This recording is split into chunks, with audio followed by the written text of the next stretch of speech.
Everyone, welcome to RYGR Sports. I'm Yash, No, I'm Logan. and today we will be talking about the top 10 current players in the NBA. So Logan will start off with his list, and you're good. Right, we're each going to go over our current top 10 players in the NBA just this season. We're not going to take into account any all time stats or any past accomplishments. We're just going to go through each of our top 10 players so far this NBA season. At number 10, I have Donovan Mitchell on the Cavaliers. Now, this guy's always been a proven scorer in the NBA, and you could argue he's one of the best fourth quarter players in the NBA this year. I mean, he's putting up a career high 30.7 points per game. Um, he shoots average of 10 threes per game, so he's a shot chucker. He's the number one guy on the Cavs. I mean, you can always go to Donovan Mitchell in the clutch, and he's going to get you a bucket. Like, this guy is a proven scorer, elite shooter. He's athletic. He can dunk. You can go to him in the clutch, and I think he barely makes the top 10 list in the NBA. But the Cavs need to really turn it around because they've been really bad this year. They've really been playing lower to their expectations so far this year. So Donovan Mitchell and Evan Mobley and Jared Allen and all those boys have to step up if the Cavaliers want a chance to get a little bit of a higher seed in the Eastern Conference. But as far as Mitchell himself, I mean, he's going to play a shit ton of minutes. He's going to shoot a lot of shots, and he can drop 50 any night you give him the ball. So he's going to be number 10 for me. For me, for my number 10, I'm actually going to go the player from your favorite team, Logan, the Rockets. I'm going to go Kevin Durant. Um, I mean, just watching him a couple nights ago, his mid-range jumper hasn't gone anywhere. I mean, he's obviously one of the greatest players of all time, like, not debated, but I mean, he's still playing at an elite level right now. I mean, just the way he was getting to that jumper, he was getting in. I mean, he was playing really good defense, and I mean, I think the Rockets have a really good shot this year with Kevin Durant leading the way. All right. Now we're going to go to number 9, and I'm going to have Jalen Brunson on the New York Knicks at this spot. Um, Brunson has definitely proved over the last few years that he is the guy in New York. This guy is their franchise player. Um, I signed a contract. I believe it was 2021, maybe 2021, 2022. And this guy has proven that he can be an elite scorer, an elite foul baiter, as people would say. He shoots a ton of free throws. He's a good 3-point shooter. He's a leader in New York. I believe he led them to the Eastern Conference Finals last year. He's going to play a lot of minutes. Um, so far this year, Brunson's averaging 29 points per game. So he's number 8 in the league in scoring, shooting 47% from the field. He can make the three, he can get to the line.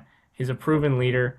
And the Knicks are definitely one of the contenders in the NBA this season. That roster is loaded. And if you give Brunson a chance in the playoffs, I think the Knicks can definitely make a run back to the Eastern Conference Finals. Um, and over the last few seasons, we've just seen Jalen Brunson excel to one of the best players in the NBA, right? You can go to the guy and shot. So at the end of the day, you put Jalen Brunson on any team in the NBA, he's going to average 26, 27 points per game, and he's going to be the number one option on your team. So I have Jalen Brunson at 9. Two guards to start off my list. I actually have Steph Curry as my number 9. I think he's been playing pretty well this season. Uh, I mean, looking back at the last 10 games or so, I mean, Steph Curry's been playing at, again, an elite level. Uh, I mean, it's unbelievable how he's playing even at this age, right? Uh, I mean, him and LeBron, uh, especially at like this age. I mean, Steph Curry's what, 37, 38 at this point? I mean, it's unheard of. I mean, he's putting up the last 10 games, I believe he's putting up like 31, 32 a night, and it's crazy to see. Um, I honestly, going into this season, I did not expect him to be a top 10 player anymore, but I mean, he proved me wrong. So, Yeah. Curry's gonna always gonna be up there till the day he yeah. retires. I mean, this guy's just easily the best shooter of all time. Well, I have him top 3 all time on my list. Um, but Shooting yeah, wise Curry. or Say it again. shooting? No, I have Curry at 3. on my list all time. Okay, Dude, that's yeah, I I don't agree mean, with that, but that's a conversation When too. I watch Steph Curry play, it's one of the only players that I've seen that actually shocks me when I watch him play. So I have him at number three behind Ron and Jordan, but well, that's another list for another time. Absolutely. Wow. Um, All right. my number eight player in the NBA is going to be Kevin Durant. I know you put him at number 10, um, but I think for his age, what he's doing this season for the Rockets is still insane. I mean, he's putting up 25, 5, and 4 on 51% shooting, and he's 37 years old. I mean, we're talking about a guy who's arguably the best scorer of all time, right? Kevin Durant is one of the most consistent players, one of the most accomplished players, and you can't really compare him to Bron's longevity, but he's pretty much the closest thing we've seen to LeBron James's longevity in the NBA. So what he's done for the Rockets this year has been what they needed, exactly what they signed him for, right? I mean, 25 points per game. The Rockets are 18 and 10. They're gonna be in contention in the playoffs as we all expected. Um, but yeah, Kevin Durant still the number one option on the Rockets. He can shoot, he can rebound, he can play defense, and the Rockets signed him to a 2-year contract, so I'm kind of interested to see what he does next year. If he puts up these numbers next year, I mean, you got to throw him in that conversation with one of the best longevity players of all time. So, yeah, Kevin Durant's going to be number 8 on my list. I still think there's some guys better than Kevin Durant, obviously, in the NBA today, but I think he's done enough this season to grant that number 8 ranking. So I have Jalen Brunson as my number 8. Uh, I mean, what he's done for the Knicks this year is, I mean, he's been so consistent these last couple years and going into this year too. Uh, Again, these last couple games, I mean, he's been playing at a whole different level. I know they had that comeback against the Cavs. I mean, they were down 17, I believe, with 10 minutes left, and I mean, he was a big part of that comeback. And I don't think the Knicks are championship contenders, which might be controversial to some, even though they won the NBA tournament. Um, I mean, looking back at the history that the Knicks have, they're just not that great when it comes to making deep playoff runs. So, I mean, regardless of that, I mean, I still believe Jalen Brunson is a top 10 player. Uh, I think he's going to remain a top 10 player for the next couple of years. But, uh, yeah, Yeah, I mean, Jalen Brunson's always going to be in the conversation of top 10 players in the NBA. I think he's proven enough over the last few years to get that ranking. For my number 7, I'm going to go a little bit of a surprising route here. I'm going to go with Cade Cunningham. Now, Cade Cunningham has excelled into stardom, right? This guy, number 1 pick, he's 24 years old and he's averaging 27, 6, and 10. I mean, you can't really get that much better as a point guard stats wise in the NBA. He's a passer. He is the leader of the Pistons, who I think still have the best record in the Eastern Conference. So when you talk about Cade Cunningham as a player, his skill set is so versatile. He can shoot, he can pass, he can rebound, he gets steals, right? 1.7 steals is a lot in the NBA.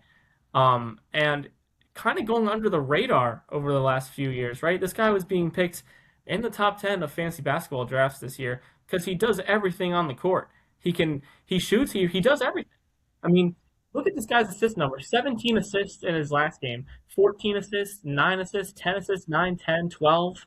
I mean, Cade Cunningham is that dude. And over the next few years, I think it's going to be interesting to see if Cade Cunningham can excel into an even better player, right? When you put him into conversations with Luka Doncic and Shea Gilgeous-Alexander and guys like that. So, and he's only 24 years old, so the ceiling for this guy is insane. Shooting 46% from the field, that's really good for a point guard, right? Point guards, usually their field goal percentage is going to be a little lower because they shoot the most on the court. Um, but I don't think putting Cade Cunningham at 7 is too high. I still think there's 6 players in the NBA that are better than him, but just looking at stats and what he's done for the Pistons this year as the number 1 team in the Eastern Conference, I think he definitely warrants a number 7 ranking. I mean, yeah, I do agree with that. Even though I have Wembanyama as my player, I still think that what Cunningham has done uh, is kind of sensational. I mean, you looked at the Pistons and the way they've been playing the last couple of years. I mean, At one point, they were on pace to have the worst record in NBA history. I mean, he's really turned that team around, and I don't really have him on my top 10, but uh, I do honor the argument of him being in the top 10. But for me, Wembanyama, I mean, what he's been able to do, I mean, at 7'4", I mean, we've never seen anybody like him. I mean, he's one of the most unique players I've ever seen in my life. I mean, this guy is like, he's obviously like insane on defense, right? Like he'll average 4 or 5 blocks a game easily. And then on top of that, he will score, he will give you 25, 30 a night. But it's not like he's just driving in the paint. This man is pulling up from 30 feet. I mean, I've never seen anything like it. And I do believe that he is the best draft, I guess the best draft prospect that we've had since LeBron James in 2003. I mean, and I think Wembanyama so far has really lived up to the hype. The only downside to him is I don't really know how durable he's going to be, especially in the long run. Because, I mean, at that height, Right. that's a lot of weight on your knees when you're jumping up and down and you're doing all these things. And it's very easy to tweak an ankle or a knee. And, I mean, we've seen a lot of players don't remain the same after that. So, yeah. Yeah. Um, I'm actually going to go to Victor Wembanyama here at 6. Um, I mean, when I watch this guy play, it's unlike anything I've ever seen. He's 7'4", can cross you up, nail a jump shot, hit a three. I mean, like this is a once in a generation type player we're talking about here. You're very rarely are going to see a guy at this height do the things that he can do. And I think it's his third season in the NBA if I'm not mistaken. And or I think it might be his second. Is it second or third? For who? Wemby. Wembanyama? It's his third because Right? he's what? Yeah. 20, It's his he's third 20, season in the NBA. 22, I think. And 23 and a half points, 12 rebounds. I mean, he's going to be a defensive player of the year candidate every year he's in the league because of the amount of blocks and steals that he can generate. Um, the only problem with Wembanyama is going to be his injuries. Now, we've already seen some injury concern from him over the first few years of his career, and I think that's going to be something you kind of have to watch uh, going into the long term side of his career, right? I mean, being that size, rolling an ankle or tweaking something is definitely going to be a lot easier with a body type like his. So if he can stay healthy and avoid like these detrimental injuries, that could make you miss months and months of an NBA season, I think this guy's ceiling is top 5 all time, right? At the end of his career, I mean, if the Spurs get a few championships, he wins an MVP or two, um, we're definitely going to be talking about Victor Wembanyama as one of the all-time greats, as long as he can stay healthy and keep doing what he's doing. Because the kid is 21 years old. I'm 21 years old, and he's already arguably top 5 player in the NBA. So I'm gonna put Wemby at 6. And my top 5 is going to be interesting, but I think Wemby definitely has done enough this season to warrant a number 6 ranking. Yeah, speaking on Wembanyama, his this actually is his third season. If you remember last season, he had deep vein thrombosis on his left shoulder, so he missed most of it. Right, right, right. Yeah. But I'm hoping. I mean, as far as I know, he did fully recover from that. But things like that kind of tend to kind of bite back. But Mhm. moving on, at my number 6, I have Anthony Edwards. I mean, again, I mean, he was going toe to toe with Nikola Jokic the other night before he got ejected. I mean, I still don't know what that second technical foul really was for, but he ended the game with 44 points, I believe. And I mean, he played incredible. I mean, the 3-point shot that he made to tie the game, sent it to overtime. Right. Incredible, right? Absolutely insane. Like I think he's got the potential to be the next face of the NBA. Um, there's just something about like his explosiveness, the way he like carries himself like on the court. Um, I mean, he is so athletic. It's insane. I mean, this dude can jump so high up, and he's not afraid to go up on anybody. Doesn't matter who it is. So, he's been playing extraordinary the last couple games, and I think at some point Anthony Edwards is probably going to be an NBA MVP winner at some point. Yeah, I mean, I'm also going to go to Anthony Edwards at number five. Uh, Anthony Edwards is also in that conversation of guys that I've watched seen play live, and I'm blown away about what he can do on a basketball court. Number one pick for a good reason. So far this year, he's averaging 29.4 points, 5 and 4 on 50% shooting. So just elite numbers across the board. And the Timberwolves are going to be up there in contention at the end of the year. They have a really solid roster.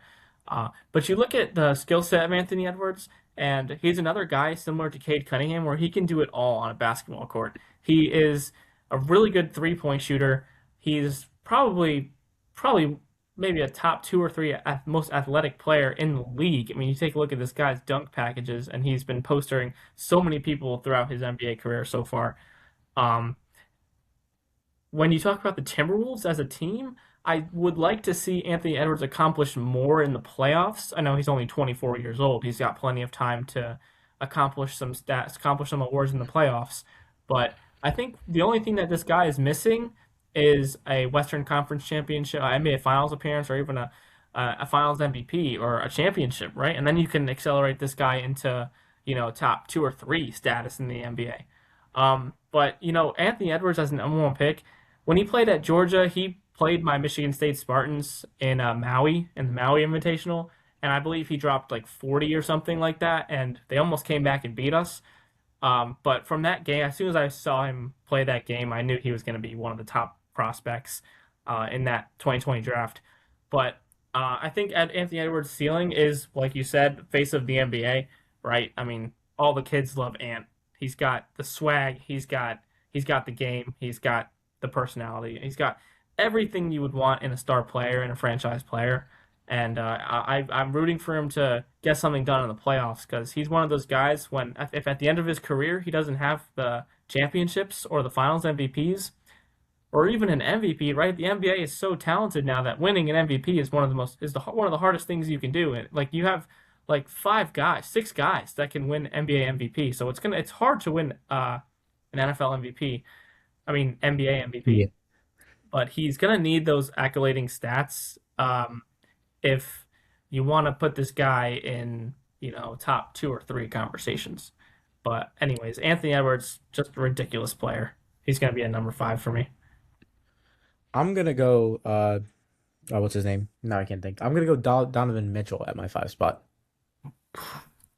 which is pretty controversial. But I mean, you look at his play this season. I mean, he's hit big shot after big shot after big shot. I mean, I believe right now he's averaging 29. He's averaging 30, almost 31 points per game on 50% shooting, 40% from the three. Uh, I mean, you look at how he's playing these fourth quarters. I mean, he's definitely one of the few people in the NBA who you want touching the ball late game, right? Like you want him handling the ball, you want him facilitating, you want him because he is really good. I mean, the Cavs are also very good. I mean, he has a lot of talent around him as well that helps him kind of excel. But I think Donovan Mitchell is one of those players that can just take the team to the next level. I mean, uh, I believe few years back before he got traded to Cleveland, he was on the Jazz, right? Yeah. Yeah, I mean, we saw that. I guess those games that he was having. I mean, he was playing pretty well. Unfortunately, a lot of players in the Jazz didn't come along with him. But uh, I do think that Donovan Mitchell currently, as of right now, is a top five player in the NBA. Yeah, that's definitely a hot take there, but he's got the Yeah. stats for it, so um, it's definitely a valid take. I'm gonna go to Giannis at my four. Now, Giannis is hurt right now, so um, I have to go off of what he's done so far this year. I believe he's played about half of the Bucks games. Um, he's played 17 games, so he's played a little bit more than half of the Bucks games this year. And Giannis is always going to be in the top five, man. This guy, from a stats perspective, he's had one of the most consistent careers in NBA history. In the 17 games that he's played, so out of 17 of 31 the Bucks have played so far this year, I mean, he's averaging 29, 10, and 6 with a few blocks and a few steals. I think one block and one steal.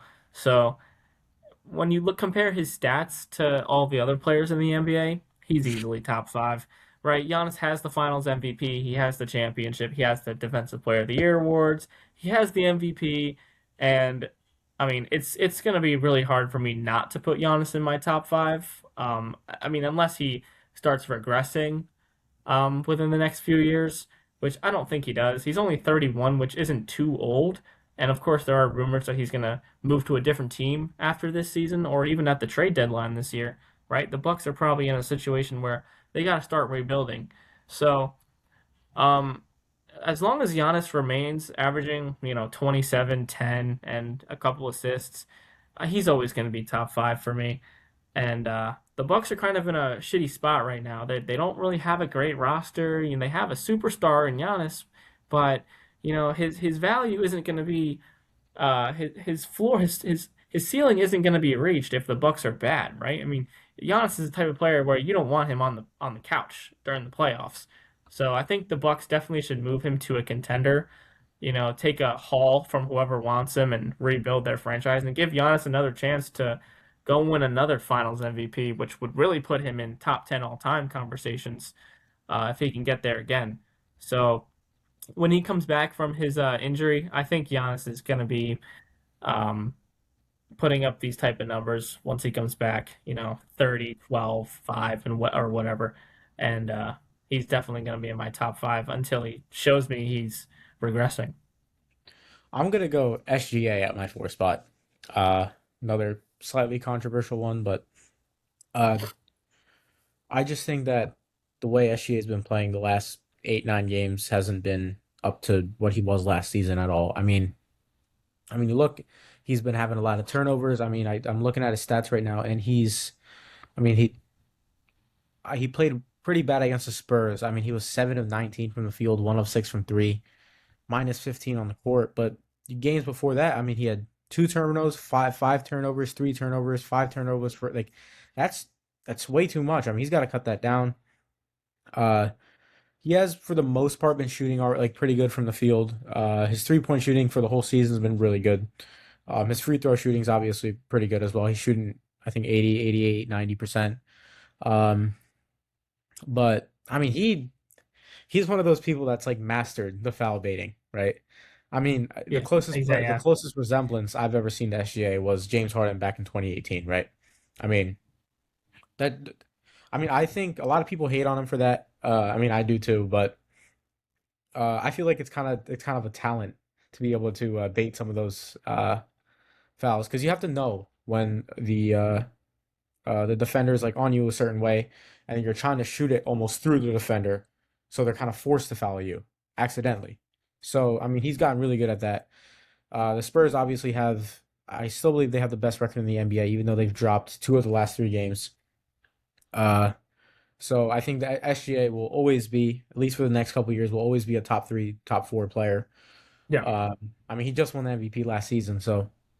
But the other three guys that I have over him, I just don't think that or I just don't think SGA is better than them. yeah. I'm gonna go to Luca at my three. Okay. Um, Obviously last year everyone knows where they were when Luka Doncic got traded, right? Yeah. Uh, One of the most shocking moves in sports history, honestly. I mean, trading Luka Doncic. I mean, what are you doing? You just made the finals last season. I mean, I still don't know the logic behind that trade. But he goes to the Lakers, and everyone's saying, "Oh, he's gonna be LeBron's partner." I mean, no, Luka's the guy in LA. So far this year, he's averaging 34, 8.5, and 9. Just elite numbers across the board. This is a comparable. This is not saying it's a better season than Russell Westbrook's 2016 season where he averaged triple double, but I mean the stat line is very similar. He's throwing us one more rebound, one more assist. He's putting up the same line.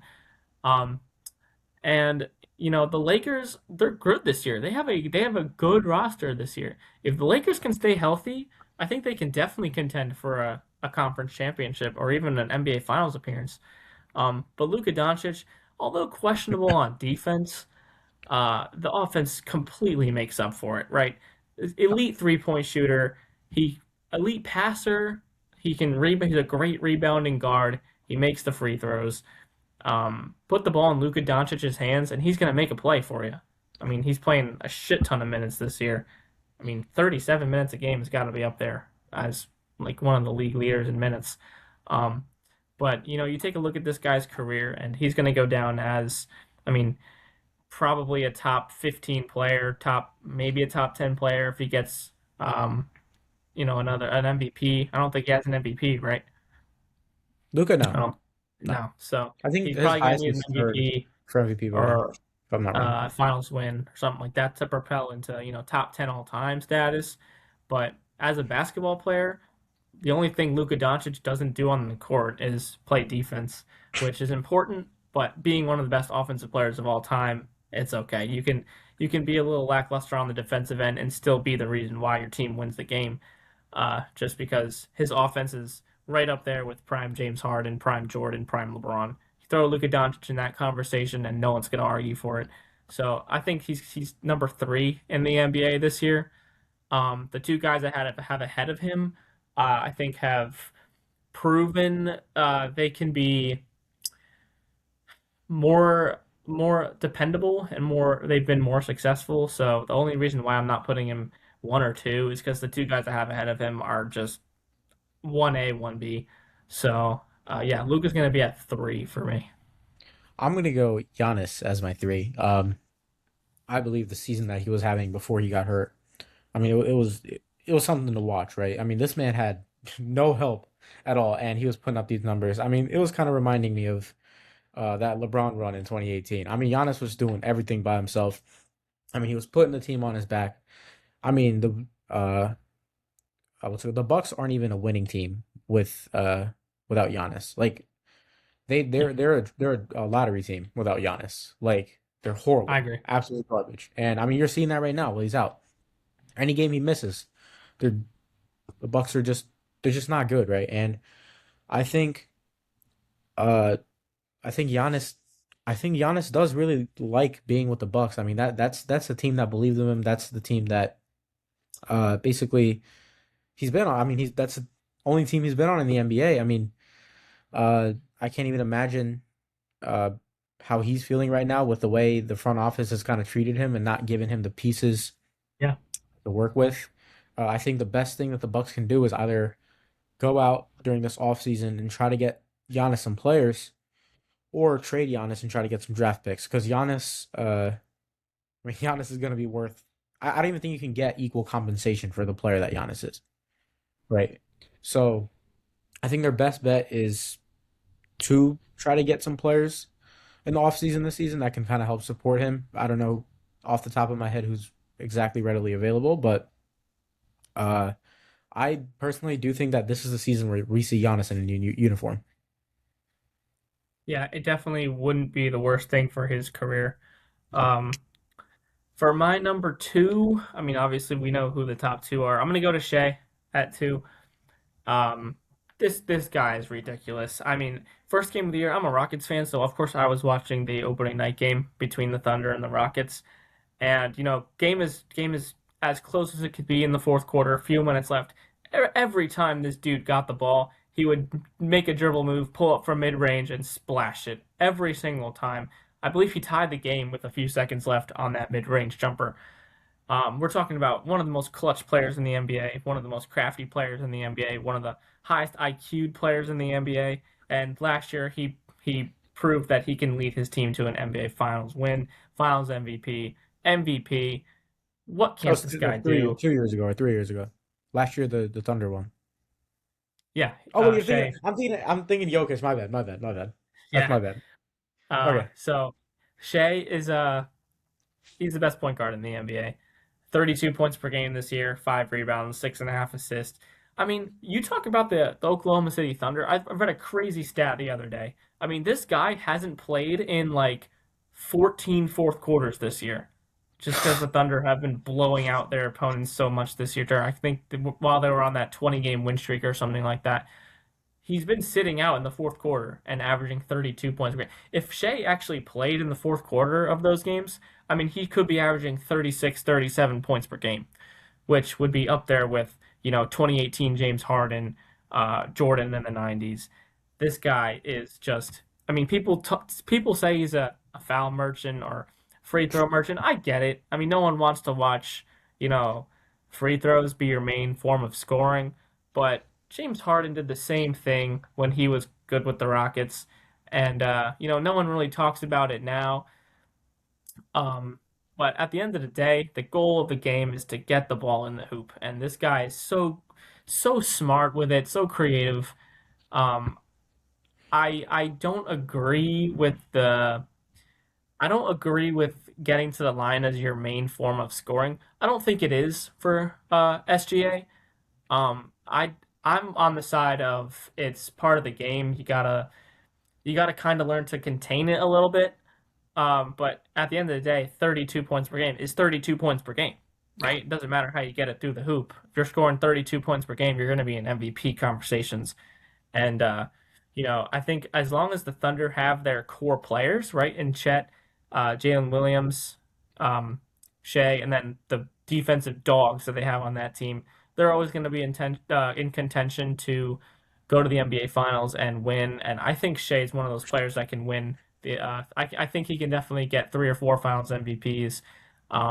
Maybe 4 is a stretch, but I think if he can get 3 Finals MVPs, I mean, easily top 10 all time.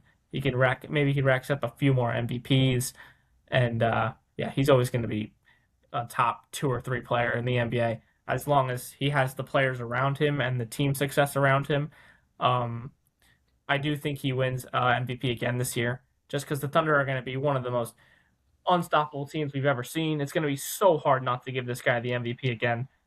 So as long as he doesn't get hurt, and the Thunder are stay away from injuries, SGA is always going to be a top 3 player in the NBA. I mean, I'm not gonna argue that at all. I mean, obviously, I have him in my top three too. But for number two, unlike you, I actually have Luka Doncic. I mean, the numbers he's been putting up this season are otherworldly, right? I believe 34 or 35 points per game. Uh, I mean, this guy can do everything, right? He can rebound, he can assist. Obviously, he can score at an elite level. Only really the only flaw that he has is that he doesn't really play defense, and I think honestly that's what's really keeping me from putting him at a number one because we actually played solid defense. I think he'd be the best player in the NBA. But the thing with Luca is he can go and he can get you 35, 40 a night with ease. I mean people think that he's uh I mean for a lot of times when he's playing he looks slow, right? In a sense. But I mean, he's just so good at slowing things down and then pacing himself. And I mean, he's able to step back, take that threes, but he can drive it. I mean, he can do everything on offense. I mean, I still can't believe he got traded from the Mavs, to be honest with you, and it's been a year at this point. Um, I think this is the year that Luca, uh, either I think this is the year that Luca actually wins his first MVP. Wow, So yeah, that's oh yeah, definitely a crazy take. Um, for my number one, who else? It's Nikola Jokic, yeah, right? This guy is ridiculous, right? I believe it was a 56-point triple double on Christmas that he had the other night. 16 and 15, I Uh, believe. 56, 16, 15. yeah, Crazy. just ridiculous, man. We've never seen anything like this. He he a 6'11 center, right? You'd think he's just a rebounder, shot blocker. No, this guy is one of the best playmakers in the NBA, one of the best rebounders in the NBA, one of the best scorers in the NBA. Right, he's shooting 61% from the field, which is ninth in the league, first in rebounds, first in assists, fifth in scoring. And the Nuggets are really good this year. They're 22-8. They're winning right now, so it could be 23-8. They're one of the best teams in the league. I mean, this could be one of the best MVP races we've ever seen. If Jokic can continue to avoid injuries, of course, and keep putting up the numbers that he's been putting up. Um, he's got his championship, his Finals MVP. I believe he's a 3-time MVP, if I'm not mistaken. Uh, Jokic? Yeah, I yeah, think so, right? He didn't win last right. year. I think Shea won. Yeah, you're If he can win a fourth MVP, I mean, You could argue top five if he gets another championship. Um, but the Nuggets are going to be in contention in March once the playoffs start, and if they can make another run and get another championship, Jokic is going to catch some eyes here regarding top five all time conversations, stuff like that. I have him top 10 all time. I think he Oh, needs another already? Wow. championship Okay. to pass some guys. Um, I'm always going to favor modern guys over you know like decades ago guys in my top 10 ranking all time, but that's another conversation. Um, if Jokic can stay healthy and the Nuggets can keep winning games and he's putting up his ridiculous triple double stat line, then it's also going to be really hard not to give him the MVP trophy. So it's going to be one of those races. It's going to be like last season where it's literally just these two guys that are only eligible to win MVP because they have two of the best records in the NBA, two of the best stat lines in the NBA. But I don't think it's I don't think Jokic is ever going to be a guy you can put outside the top three players in the NBA. He's only 30, so I still think he has a few more years left of his prime. Until maybe you could start seeing some age. But again, you have guys like LeBron and Kevin Durant who age doesn't matter. Um, so if Jokic can keep putting up these triple doubles every night, then I mean he's going to be far, far and away the number one player in the NBA. But yeah, that's going to be my top 10. I know NBA top 10 lists are always very hard to make because, out of every sport, I think NBA is definitely the hardest to rank just because there's so many factors that go into it. Obviously, like if you're ranking all time, you have eras you have to factor into, skill sets, what you value more, team success, individual success. Like NBA is always going to be the hardest to rank. So obviously, some of you guys might not agree with my top 10, and that's okay. Everyone has their own top 10 of NBA players, but that's my top 10. And I believe your number one player is also going to be Jokic. Yeah, easily. I mean, just this performance last night, or the night before, 56 points, 16 rebounds, 15 assists. I mean, come on. It's just, I mean, it's incredible what he's doing. I think, uh, I think the race this year is going to be a three-way race. We're going to have, I think, Jokic, Luca, and SGA as my top three for the MVP race. I think it's going to be very tight, like you said. I mean, Jokic as of right now is averaging 30 a game, right?